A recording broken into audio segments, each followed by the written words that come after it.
against Old Chicken's 1.5. That is insane. So, oh, Bat Rider taking some hits here. I'm trying to kind of get back to normality. Swindle's in some trouble here. It looks like his Aegis will be popped. He's trying to get very aggressive there with his quill sprays. But yeah, okay, let's settle down, guys. I just got back in the game. Already so much is going on.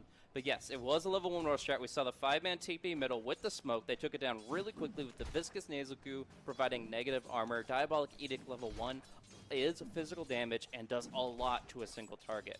Combining that with the Brewmaster there to tank it up, they were able to take that thing down quickly. And I guess you Fate's Edict it to makes it so he can't attack, but that's not really the most important thing. Anyways, yeah, that's a really active game. Let's see. Yeah, you probably don't need a Chakra Magic of Viscous Nasal Goo just because it's already 1.5 second cooldown. But that obviously, like I said, helped them take down Roche so quickly. So let's already look at the graphs because this is quite telling. The net worth favors complexity by 400. The experience favors them by 2,000, guys. Absolutely absurd what they're able to get just out of one level 1 Roche play. So we've got Swindles paired up bottom, but Hanskin's actually in some trouble. And it looks like he is going to be taken down to about a 5th HP before he actually helps out Swindles. Go hard onto Kaka. No rolling boulder for you. That's the first blood. And now even Lanham has to keep running. He's got 3 close spray stacks. This is going to hurt. This might actually be a double kill here for Swindles as he goes in and gets the last quill spray before CTY can burn his mana out. Now, mana leak on CTY. He's uncomfortable. He's taking a lot more damage than he prefer. Though luckily he does have that 10 charge magic stick. Fun game, guys. Fun game. All right. So we've got the bottle up for Brewmaster. This is very important. He's not actually going for the Haze build, though. So bottling up the regen just going to be really up close and personal with Old Chicken, who has already used up pretty much all his Spirit Siphon. Up top here, we're seeing that the Leshrac is 9-0 against Old 11's 5-1. He's got the boots. He should have no trouble surviving. But on the other hand, we're seeing CTY take some pretty big hits. Hanskin gonna go and drop the Illuminate on him, and with no mana shield, it still hurts as much as it would to any other hero. Side pull onto 2 dire creeps. Not going to be interrupted by EHOME, though they really want to try. It means that they are going to have to last hit these if they want the experience. And experienced players as they are, they will manage to do that no problem. So, Bat Rider already forced back to base, it looks like here. He's going to go ahead and quarry himself what looks to be the progression towards Tranquil Boots. And he's going to even start building up the jungle for himself, though the stacks aren't there yet. Limp misses the clap, but he does have that regen rune, so he's got some room for error here in the mid lane. Coddle did have to go back, but he is going to TP himself right back to the front lines. He's almost level 4. Swindles almost level 5 as they look to try to steal all these creeps. And Hanskin, of course, can give Chakra Magic at any point in time to Swindles, but it seems like he wants to do it whenever they can go for the combo play, the double kill spray onto an enemy hero.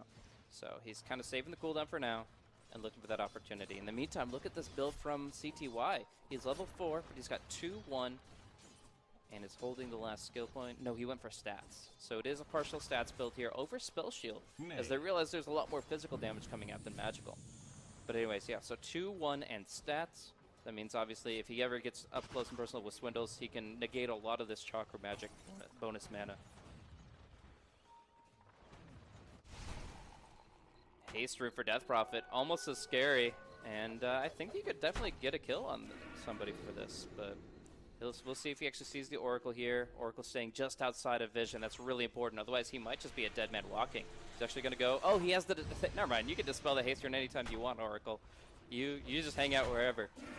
But we will see Old Chicken kind of start dominating the lane and start getting a massive CS advantage. We're already 25-9 over the Brewmaster's 15-1. And going in hard. We're going to see Limp survive here with the help of the Z-Freak, but it's not going to be enough to keep him alive permanently. It'll delay his death, which in turn means the Death Prophet will go down, giving Z-Freak a massive sum of experience. Already getting the last hit on Roche, and now getting the return kill on a mid-hero. We're actually going to be seeing a lot out of this Oracle this game. But action at top and bottom, it looks like CTY is going to be able to slip out of here. Magic Stick and Ring of Health really helping him stick to this lane. But in the meantime, a really big kill on this Leshrac here, just going in with the Earth Spirit, Kaka. Looking for another opening, but just drops down the ward. And then, of course, the Bat Rider, who, you know, he needed to make something happen in this lane. It's been pretty quiet from him, and he definitely wants to start getting involved. So, 3-2 is a kill score, but I feel like every lane is extremely active and creates a lot of possibilities for various kills. Mid. Kaka hanging out here, getting some good levels for himself. Let's just look at the overall levels right now. The Oracle is very close to 6 at this point in time. Actually, Bat Rider in some trouble here. Gets nuked down hard. Interesting use of the Fate's Edict there, but it seems to have worked. Anyways, Death Prophets taking damage. Bristleback's taking damage. There's too many heroes all at once, but it looks like the Bristleback got ganked up by Old Chicken. The Chilling Touch damage plus a little bit of Spirit Siphon and a Crypt Swarm will bring him down. So mostly the Death Prophet just getting the flank there, but Bristleback's still getting 4 kill sprays off. That's where Anti-Mage drops so low. Either way, though, pretty good bait from CTY to get the Bristleback out that far, and of course the lack of vision here from the Dire towards the bottom rune. They've got one good mid ward, but that's it. They really need to get some more intel out on this map. So CTY obviously not last hitting as well as he'd like, 27-4, but he's keeping pace with the Leshrac, who has had some back and forth times as well. We're going to see an attempted combo here onto Old Chicken. Obviously they're looking to find an opportunity to commit the split, but for now, just harassing Old Chicken, who has those phase boots up already. So the supports, like the fact that Lanham is here in the mid lane is very telling for me. The fact is he doesn't feel safe bottom. He doesn't feel like he can jungle bottom. We're actually going to see a dive top, but he gets him! He gets the splitter on Kaka. That should be a kill, magic stick or not, but can they get it to turn around? Chessie tries to survive. He actually kills him off before Bat Rider's dots tick him down. And now the split on mid, they're going to go in. No tornado needed. They close in with the boulder toss. And now they're going to have to lift up Lanham to try to go hard on Old Chicken, who does pop his one, gets a lot of healing out of the Spirit Siphon. Is it going to be enough? Z-Freak keeps himself up with the False Promise, with the Purifying Flames. And Old Chicken is dropping very low, but he's got reinforcements, 2 supports behind him. It might be enough to bring down Lip. It will be. Netting them a total, or just the 1 for nil, but a very exciting one. Action-packed. Of course, the top exchange favor complexity. The fact that the Bat Rider didn't get any experience out of that. He died before the Leshrac did. Definitely favors complexity there, but EHOME making it happen at least in the mid lane. This is a very back and forth game, and obviously a lot of people wouldn't have expected this from complexity. People were looking at them, will they have one of their highs or their lows in this tournament, this international event? Factoring in jet lag for a Western team compared to just a quick jaunt over to the event for a Chinese team, I feel like complexity are already starting to prove something here in game number 1. Don't count them out. They're already trading really well, and their early game is looking, you know, very solid considering how active and dynamic it's been. Now, some people look at the level 1 Roche and say, why aren't they snowballing harder? Well, they're still up against a tier 1 Chinese team, and it's definitely not easy. We're going to see a smoke play down bottom here. Perfect world lag as it is. We're going to miss a little bit of those spell animations, but CTY actually walks away confidently there as he gets healed up by the Purifying Flames. So, good blink out. Not the hero you really wanted to smoke into. They were much preferring to find a random Ancient Apparition. Speaking of which, they're looking up top. Limp does not have his split for 30 seconds. I'm sure they've got the timer on that. And it just comes into question, can they go in before it comes off cooldown? Speaking of mid, the tower will fall in favor of the Radiant, but Old Chicken should not be able to get out of here in time. Wow, okay. As I say that, you have to remember that there is no TP cancel from Fortune's End. So unless he's out of mana, there's actually no stun between those 3 heroes, and he's just able to barely TP away. Down bottom, Chessie's probably going to be taking a lot of mana burn, but I saw some health loss from Hanskin, keeping tabs on him. This game's, I mean, not just to commentate, but of course to observe. You have to keep tabs on everything, just look from every direction. We're going to see Swindle's eating a lot of damage from the Spirit Siphon, the Boulder at kick, and now the rolling boulder coming through and bringing Swindles very low, but Z-Freak's got his back. They've mana leaked this Old Chicken, and They almost want to go back in, but Swindle's not that healthy just yet. The Spirit Siphon coming out once more. He's got to really play this one carefully. Even with the Cloak, even with the Vanguard, there's still a lot of damage coming at EHOME, and it's not so easy to keep oneself alive. Anti-Mage should be finishing up his... Oh, just going straight for the Battle Fury. That would be Treads, but he says screw it. Battle Fury or bust. He definitely needs to come online quickly this game, and it looks like he knows how he's going to do it. Now, keep in mind, there is a Radiant Observer Ward catching out Swindles, keeping tabs on him farming. But can Batrider do anything about it? Even with the Blink Dagger, with the Tranquil movement speed, it looks like Swindles is just going to bail out of time. But, oh, he goes for the next camp, and that means he's going down. No matter what Seafreak tries to do. False Promise, is it actually going to be enough? Comboing up everything here. Purifying Flames with the False Promise, with the Fate's Edict. He actually keeps him alive. The sure kill on a 5% HP target turns into a double kill the other way as they get the two-man Earth Split. Oh my, Leshrac really pulling out the big stuns here, and now they go in and turn the split over to the Anti-Mage, who probably isn't going down, but he might get mana leaks. Nope, not even that. Even still, though, that was a very impressive stun coming up from the Lesh, and that net them two big kills. One on the Death Prophet, one on the Batrider, who just got his Blink Dagger. That's his kill time. And instead, although one of them picked up the last hit on the Leshrac, yeah, the Death Prophet did, that's still a big turnaround in my mind. In the meantime, though, Lanham has been farming this top lane in a vulnerable position for the past 4 minutes, and has actually acquired his level 6 as a result. So there is some opportunity here. Can they get a surprise jump on Z-Freak? And is there going to be enough TP reinforcements? Kaka tries to do it blind, but it's okay, they'll just take the tower, if not the hero. Swindles, what is he going for? I mean, like, oh, mid lane, we're going to see Limp actually in some trouble here. Gonna try to just walk his way out, and he's got the backup of Chessie here, so it should be okay. Oh, actually, should be able to hit onto 11. Oh, he gets the blink out! They didn't do any damage to him, so he does lose a lot of mana, but he will be able to skate out of there. Arcane Boots on Ancient Apparition. Not something you see very often at all. I think this means that he's either going to be 5-manning with his teammates, or he's going to be farming the jungle a lot, which means he just needs to like keep spamming his spells. I've never really experimented with Ether Lens on Ancient Apparition, but I'm going to say it's not that effective, because Ice Vortex and Cold Feet are still already extremely long range, and of course his ulti is global. We're going to see inside the pit, Hans can get cut out. He should be dead, but I said that last time, and Oracle showed up to save the day. So we'll keep tabs on him here. It looks like he will shatter. And that is actually the second roast thanks to the level 1 play that compLexity brought out. Just double checking chat, making sure everything is okay. Again, if there are any audio issues, lag issues, anything of the sort, you guys let me know. Okay, there was a little hiccup there just from me alt tabbing, but that doesn't count. Alrighty. Blink Dagger for Brewmaster. Let's get it on. This is an opportunity for Limp to really show what he could do in the hero. Blink Dagger is just such an enabling force for the Brew. His two main resources are mana and mobility, and now he's got the mobility covered. Hood up for the Bristle Pack. Pipe's not a bad choice here. If you're up against Magnetize and Ice Blast, Pipe will nullify a lot, and then of course you have to worry about that mana void damage too, which is all magical, despite Anti-Mage's protests.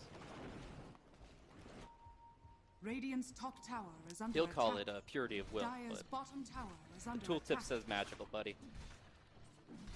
Anyways, let's switch over to net worth. Last it's got a little bit boring there. We're actually going to be seeing 7k for Death Prophet. And we'll see if that can be pickpocketed as compLexity look for an opportunity. They're flanking, they're ganking, but we do see everybody in for EHOME moving in. So Anti-Mage is going to continue to farm bottom, but this is going to be a fight opportunity. Limp could make the jump here onto Old Chicken. Will go, but can he get silenced up? Double silence coming out from Kaka. Limp will not get the split off unless Z-Freak bails him out with the big false promise. Swindle down on the front line, taking a lot of damage. Will go down. Bristle down. Old Chicken might join him. Yes, both tankiest heroes are actually focused down first. Chessie trying to stun up Old 11.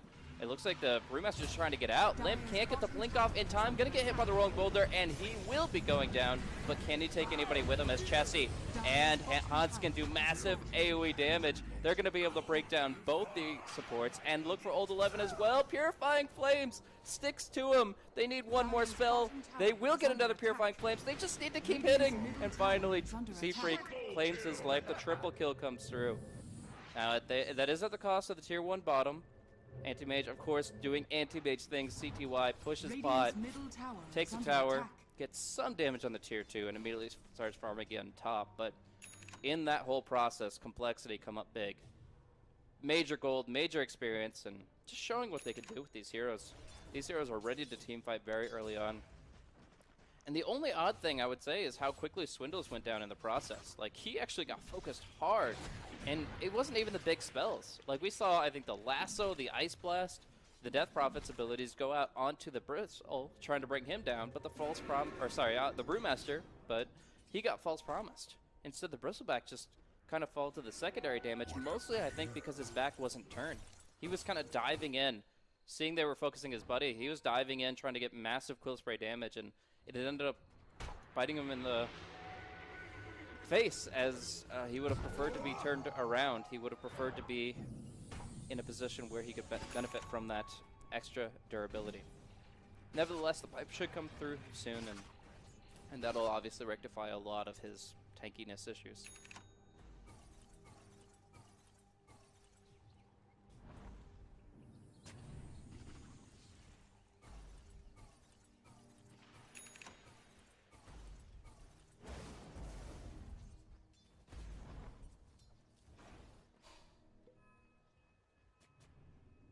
Okay, so I got 2 mixed messages on Twitter as far as whether or not the audio is okay. One says it is, one says it isn't. Would love to have some more feedback. Just tweet me at BlazeCast and I'll keep tabs on that. In the meantime, though, we've got ourselves a nice little Roshan attempt. Obviously, complexity have shown they can take him to the big boss man down once, but I think EHOME want to get involved in this one, at least for a snatch. Old 11 Firefly would give them the intel, but unfortunately it would be a little bit too early. Oh, they got the Ice Vortex. They don't need intel. They've got an Ancient Apparition. So, Lanham got him covered, and it looks like they should be able to keep the complexity out of the pit, which of course gives CTY more time. If there isn't that second Aegis, complexity aren't really taking tier 2 towers unless they've already killed off one target. Now, the smoke came out a little bit earlier. I don't think it was seen, or we wouldn't see the Bat Rider out in this position. They're going to blink past Old 11. Where can he blink out to? He gets hit by a Quill Spray, but he still might escape the blink. Old 11. Oh, he tanks the smoke and gets out all at once. Gorgeous positioning from him. They just didn't know. Like, they just can't see behind the line of sight. But we're actually going to see Swindles in a bit of an awkward position. Protective coverage from Z-Freak and Hanskin.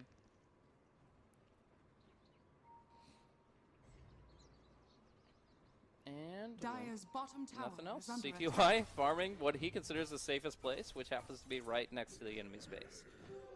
Works out, he gets his Yasha, should be hitting 3 AM on a kind of standardized benchmark. Oh, Bat Rider coming in, though, gonna lasso out Chessie. Is that the real target you want? He can't even get the false promise out. It's just Fate's eating, and the heal comes through onto him. Magnetize will come through, some pretty good damage in that capacity. Quill spraying, piping, trying to survive. Swindles will do a lot of damage, and they'll finish off Old Chicken. No more Exorcism. False promise, and the Fate's edict. Gonna be able to heal up Bristleback. No shattering here. Now, the Brewmaster is extremely low when he comes out of this Brew Split. Will he be able to blink out of it? Doesn't need to, as he just kills off his last assailant. And there is going to be Lanham getting caught by the Splitter. That's going to be the 3rd kill for Complexity, and that's going to be a Roshan for sure. So while CTY just keeps on farming, just keeps on playing his anti-mage game, his teammates are dying, just getting pummeled and destroyed. Complexity, every time they use their full barrage of ultimates, namely the Primal Split, you're going to see Complexity coming out ahead. So now here we have the Roshan going down in favor of Complexity once more, and after it updates, we'll check out the gold and experience graph. Roshan has fallen to the Dire's middle tower is under attack.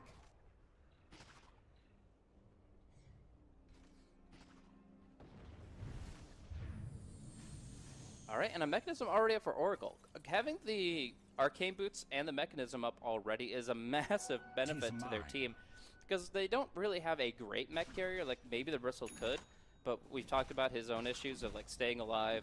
Maybe he doesn't even get the chance to use it. So the fact that now Z-Free can pop the False Promise, get in close, use the mechanism to heal somebody up ×2, it's extremely potent. And I was talking about this since the beginning, when Z-Freak last hit the Roche, when he got all the assist gold as well as the experience for the kill on mid. This was going to be a good Oracle game, but little did I know he'd be actually getting so much out of it, to the point that he almost has his Guardian Greaves at 20 minutes. I mean, at this point, you don't even go Guardian Greaves. You go like Ether Lens, and you're just doing so well for yourself. Of course, got to keep warding. Allow Chessie to progress nicely. And Hanskin, too. He's going to be looking for that Aghanim Scepter, which is a healing aspect that a lot of people don't consider reliable, but potentially could be.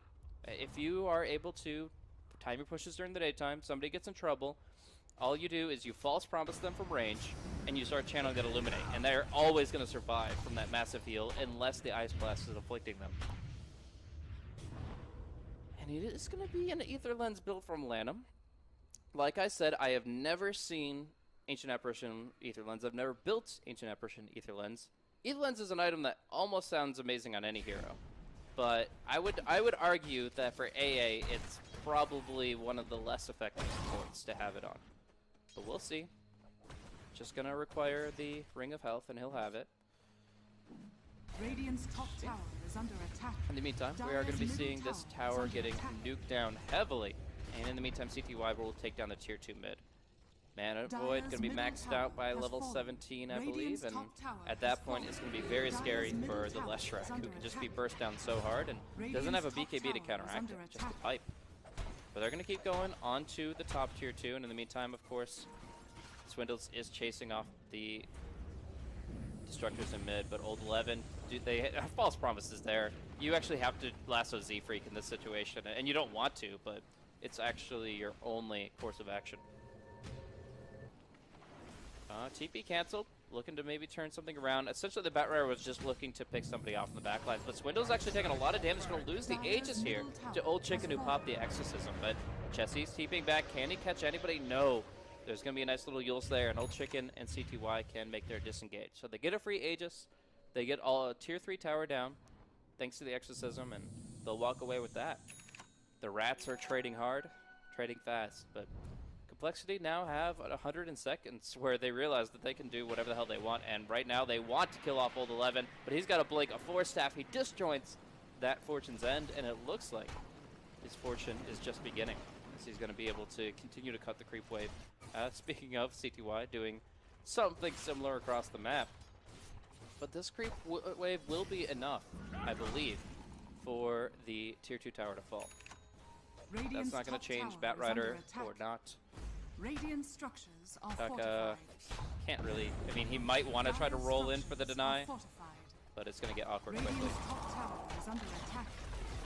And down bottom, we'll watch CTY and Swindles duel it out. Of course, the Bristleback far too tanky for this CTY to kill, but vice versa. Without any mana on Swindles, there's really nothing to be done.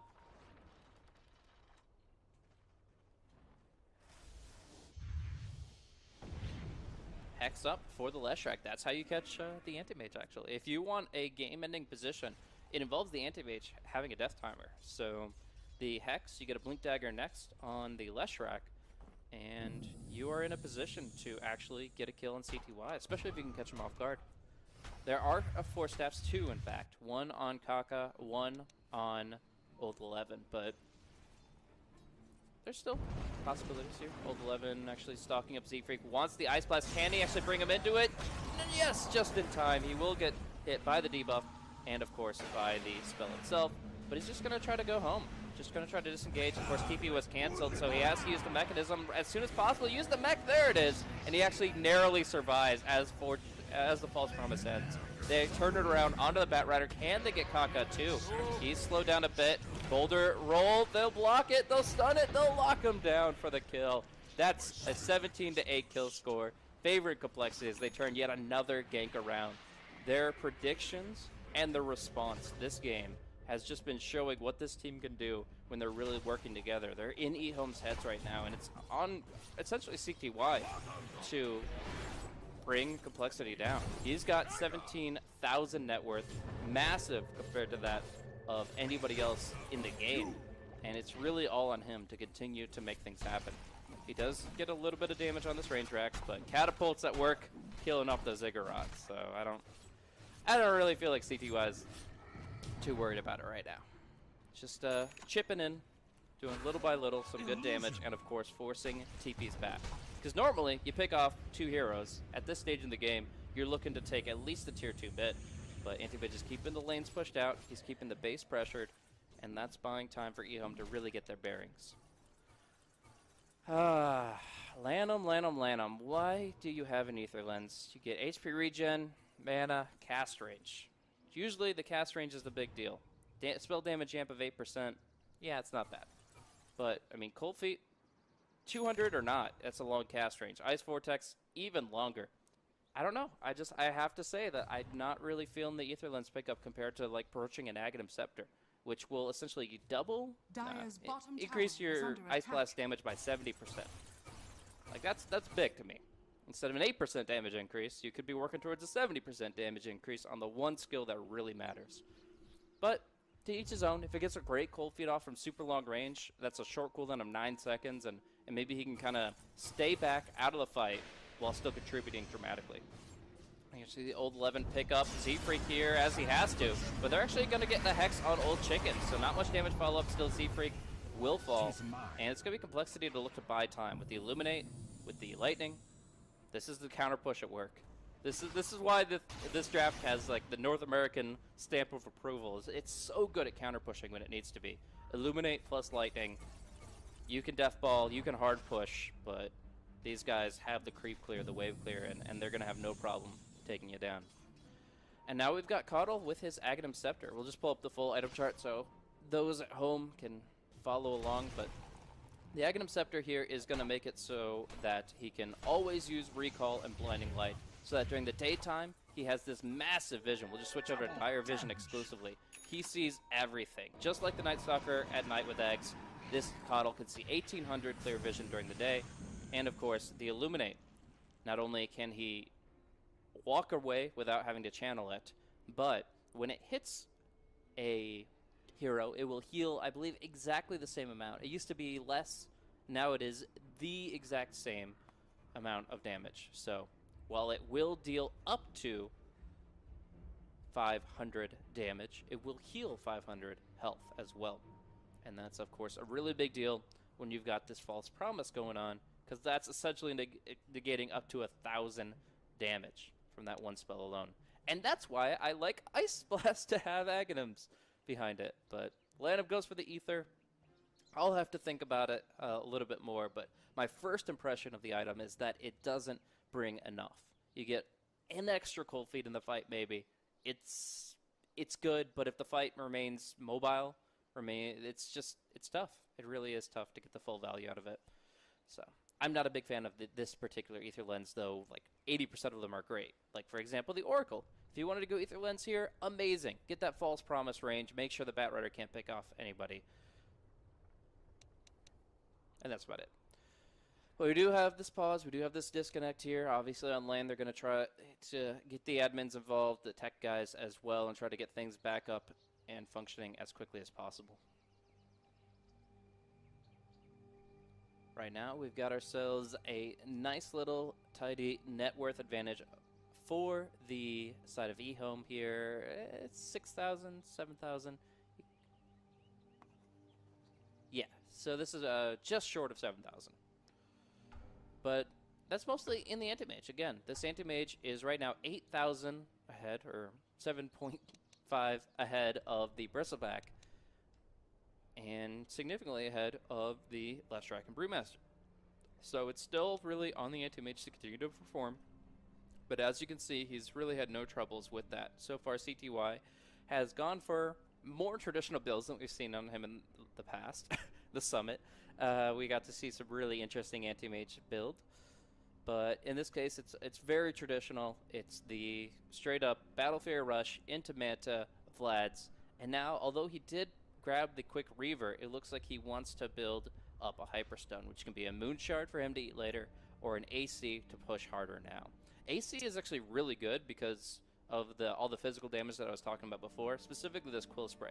Like, if the Bristleback has an AC and your team doesn't, you're really hurting for positive armor.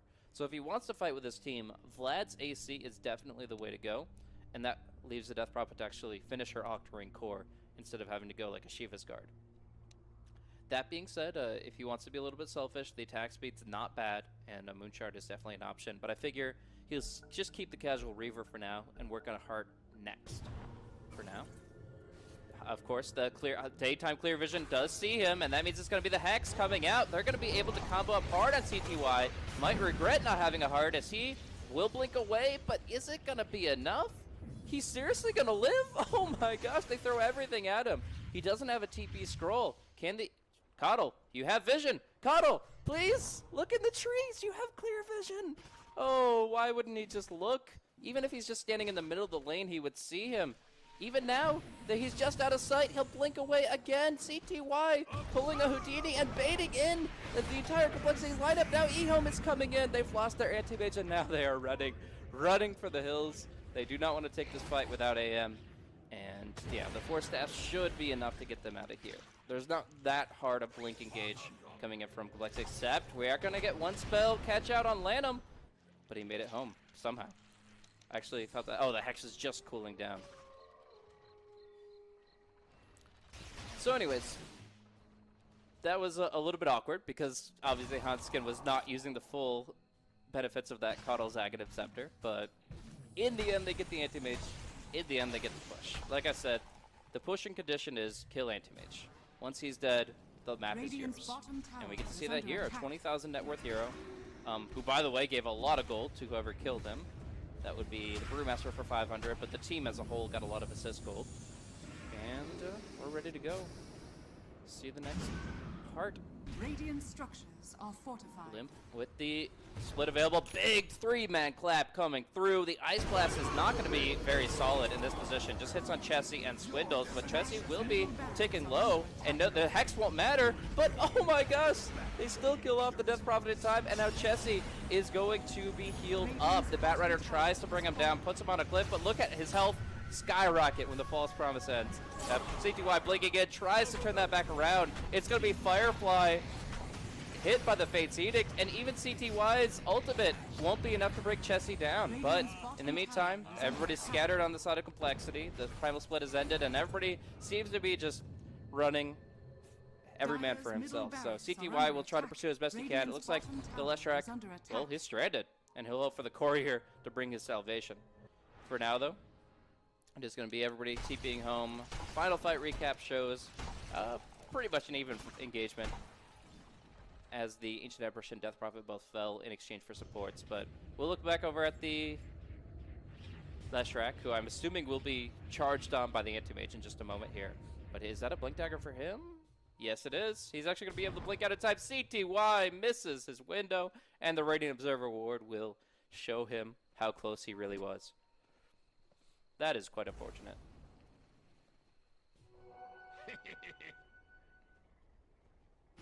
So, Courier doing his duty, making the delivery just in the nick of time. I'm sure there's a post office commercial in there somewhere. Alright, so Aghanim's progression for Lanham, slow but supposedly steady. We'll see if he gets more opportunities. And actually, Anti-Mage doesn't build anything out of the Hyperstone. CTY just loves casual Hyperstones, guys. Builds it against Phoenix early, builds it against Complexity mid-game.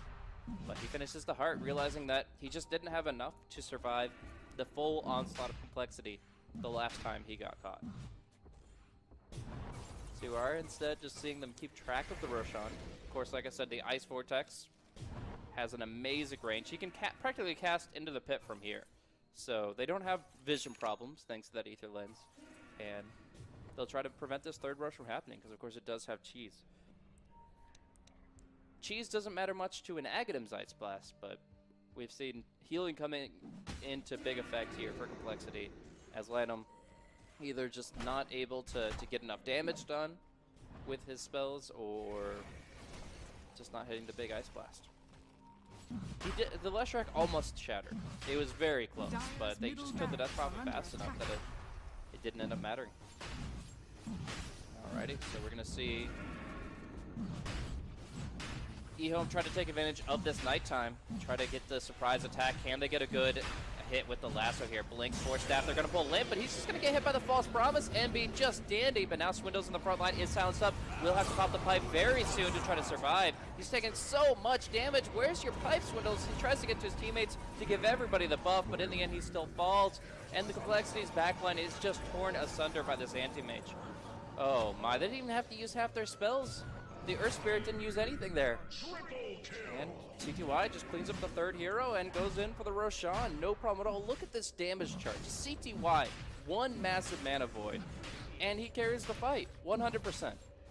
That is just absurd, how one hero with this much farm can do so much in a combat situation. Suddenly his own AC is looking to be completed. And of course, Aegis and Cheese. I believe they do have runes. So compLexity, they have 4 buybacks available. Don't want to exhaust a single one, as they're going to need pretty much everything they have for this next defense.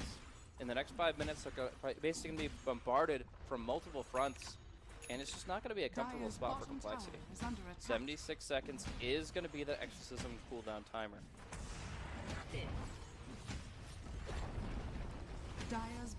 Okay, gonna be hitting on the melee racks, but we'll look at mid where Old 11 is actually taking a lot of damage here. Gonna be healed up by that Purifying Flames to an extent, and there's another big mana void coming out, but CTY himself is out of mana. Did not pick up the Aegis, by the way, nor the cheese. So maybe a benefit from it, but for right now, I think they want to back off. Ice Blast. Oh, Snipes Handskin in the fountain, and that frozen ammunition is gonna net the Ancient Apparition one more kill for himself. Right now, finding 3, 4, and 6. He definitely needed a little bit more. And are you serious? They just left them both? They said, oh, well, let's just take this moment to get as much structural damage as we can. We'll go back for the little things later. And we'll actually have to check the timer now. You actually... Oh, Swindles caught out by the lasso. I don't think this one will be promised off. And Swindles should just be going down straight up, taking way too much damage. Zeefrig tries to heal him up, but it's too late. He's already gone, and the split will come through, but they're not doing enough damage right now to focus down a single target. Old Chicken has the Aegis, and even he is surviving until this very moment. In the meantime, though, CTY taking down the Rex, backing off of the buyback, but there it looks right now that EHOME are large and in charge. They're just so far forward. We'll look at buybacks here, because that's the last thing that matters. Chessie getting caught by the Atos, by the Spirit Siphon. It looks like Chessie is done for here. He cannot do anything to Old Chicken's BKB. And one more Crypt Swarm. Oh, the Fate's Edict from the bot back Oracle. Well, he saw that one coming at least, but we'll see if they can do anything about this barracks. Because, like I said, their creep clear is great, but they can't do anything to CTY. This guy is just way too massive with the full 6-slotted arsenal. We'll see him caught by the mana leak. That's a little bit annoying, but in the end, he'll just blink out and he'll be okay. So they take the mid racks. That's good enough for them. Cheese is actually exhausted as well. So what I was saying about the Aegis doesn't really matter now. I was going to say there is a separate timer for now Roshan as well as the Aegis, because it was picked up so late. But obviously it was exhausted, so now you just need to throw the Rosh timer. But just look at CTY. Like, he has no fear. He doesn't even have a TP scroll. Like, they could definitely pursue him during the daytime with mana leak, but he's just so confident that compLexity are scared to make a move. Because obviously if they go on the anti-mage and it's a 5-man bait, then compLexity lose the game from there. It's a really tough position to fight from. And it just feels like this AM is now out of control. Chicken's going to be doing some harassment here onto Limp. How much Spirit Siphon does he have left in the tank? Right now, only one more charge. So going to have to definitely cool it on that specific spell, because he wants as many as possible for the final fight. We do, however, have an Aghanim Scepter out on the Air Spirit. We'll have to watch if he can get that enchanted remnant out. But for now, it's going to be a hexed up Anti-Mage eating a lot of damage. Force Staff will drain his mana more than anything else. But we're going to see Chessie get caught by the lasso. And there is no False Promise just yet. Finally coming out. Chessie will start doing a lot in terms of magical damage output, but Anti-Mage will punish that if he can just get the Mana Void. Doesn't need it. He just smacks him down. This Butterfly just freshly picked up. It's allowing him to do so much damage. Hanskin will fall again, and that's going to be GG. The first game of the first round here in this best of 2 series of the group stage for Mars TV Dota 2 League's LAN event. Winter 2015 as this. Wow.